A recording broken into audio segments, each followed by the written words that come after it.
Hello everyone, welcome to यूनानी the healer. Thumbnail से आपको अंदाज़ा मिल गया होगा कि आज हम किस बारे में बात करने जा रहे हैं। GTCH के पीजी में टोटल 5 डिपार्टमेंट है, जिसमें से नाम है इल्मुल अदबिया, माहियतुल अमराज, PSM, मोलजात और कुल्लियात।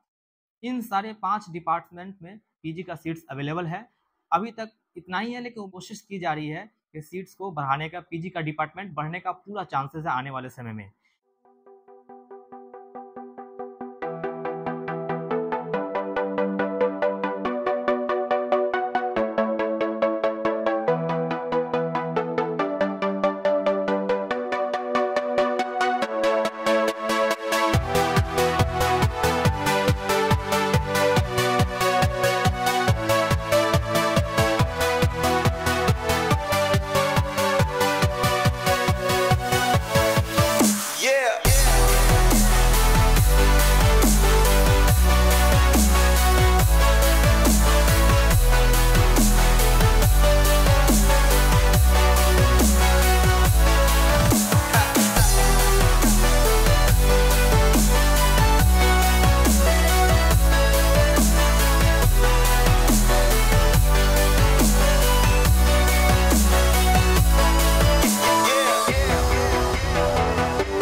अब अगर सीट की बात की जाए तो 23 सीट पर एडमिशन हुआ था लास्ट ईयर।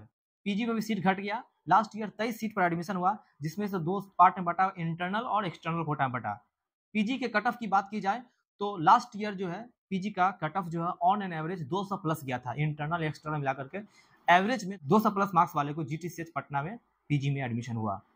इंटरनल की बात की जाए तो लास्ट कट ऑफ जो इंटरनल का गया था लास्ट ईयर पीजी में, वो 187 था, जो EBC कैटेगरी वाले को मिला था। और जनरल का 222, मतलब वही होगा 200 प्लस इंटरनल। एक्सटर्नल का भी जो लास्ट कट ऑफ जो था 203 था जनरल के लिए पीजी में। और एवरेज बात की जाए तो 215 से 220-30 वाले लोगों का पीजी में एडमिशन हुआ था लास्ट ईयर। और इस दफ़ा का जो कट ऑफ होगा पीजी का, वो अब तक उम्मीद लगाया जा सकता है 250 के अराउंड रहेगा। पीजी में इस दफ़ा टोटल 22 सीट्स पर ही एडमिशन का परमिशन मिला है। अब वो 22 सीट में 3 सीट ऑल इंडिया कोटा वाले को मिलेगा, बच गया 19 सीट। 19 सीट में 10 सीट इंटरनल कोटा में जाएगा और 9 सीट एक्सटर्नल कोटा में जाएगा। तो 10 और 9 19 सीट पर इस दफ़ा एडमिशन समझिए होगा पीजी में। इस सब के पीछे कारण क्या है? ये क्वेश्चन जो है कॉमन क्वेश्चन है, जो सबके दिमाग में चल रहा होगा कि इसके पीछे कारण क्या है, सीट इतना घट रहा है।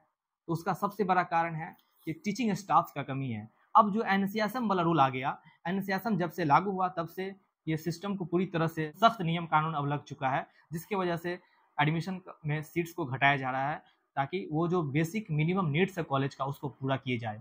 तो इसमें गलती तो कॉलेज का भी है और गवर्नमेंट का भी है। जो बिहार गवर्नमेंट है उनको इस पर सोचना चाहिए सीट्स को लेकर के, क्योंकि ये तो गवर्निंग बॉडीज है। NCSM all over India level पे कंट्रोल कर रही है। तो अगर स्टेट की बात की जाए, बिहार स्टेट में एक यूनानी मेडिकल कॉलेज है, तो बिहार गवर्नमेंट जो है उनको फोकस करना चाहिए था इस दफ़ा, और उसको इस बात को मैटर को सीरियस लेकर के सीट को बढ़ाने की कोशिश की जानी चाहिए था।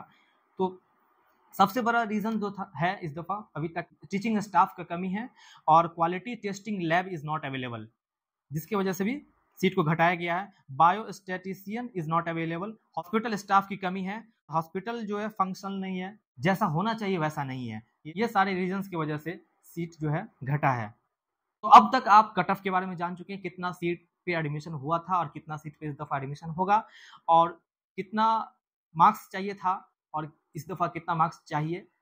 उसके अलावा क्या रीज़न है जो सीट घटा, ये सारे डाउट्स आपका क्लियर हो चुका है। उसके बाद एक कॉमन क्वेश्चन है जो सबके दिमाग में अक्सर रहता है, उर्दू कंपलसरी है या नहीं है। तो ये बात मैं बता देना चाहूँगा, उर्दू एडमिशन लेने के लिए कंपलसरी नहीं है, लेकिन विदाउट उर्दू आप बीएमएस नहीं कंप्लीट कर सकते हैं, क्योंकि जैसे जैसे आप फर्स्ट ईयर से फाइनल ईयर तक पहुँचेंगे उर्दू वाला सब्जेक्ट बढ़ता जाएगा, जिसकी वजह से अगर उर्दू आपको नहीं आता तो फिर मुश्किल हो जाएगा। इसलिए एडमिशन तो आपका हो जाएगा, लेकिन आपको बीएमएस डिग्री मिलना मुश्किल हो जाएगा, बिकॉज उर्दू में ही सारा मैक्सिमम सब्जेक्ट्स है। और मोस्ट कॉमन क्वेश्चन जो अभी तक पूरे चैनल में आया है वो है हॉस्टल फैसिलिटी को लेकर के। स्पेशल वीडियो बाद में आएगा, अभी तक के लिए मैं बता दूं कि अब कॉलेज में हॉस्टल फैसिलिटी अवेलेबल है, स्पेशली गर्ल्स के लिए। माइनॉरिटी गर्ल्स हॉस्टल में कॉलेज की तरफ से परमिशन मिला है और 40 सीट पर अभी गर्ल्स लोग वहाँ रह रही हैं। उसके अलावा बॉयज़ का भी माइनॉरिटी हॉस्टल में अलग है, लेकिन अभी भी बात की जा रही है 100 सीट बॉयज़ और 100 सीट गर्ल्स का स्पेशल हॉस्टल की बात की जा रही है, जो बहुत जल्द मिल जाएगा। शुक्रिया।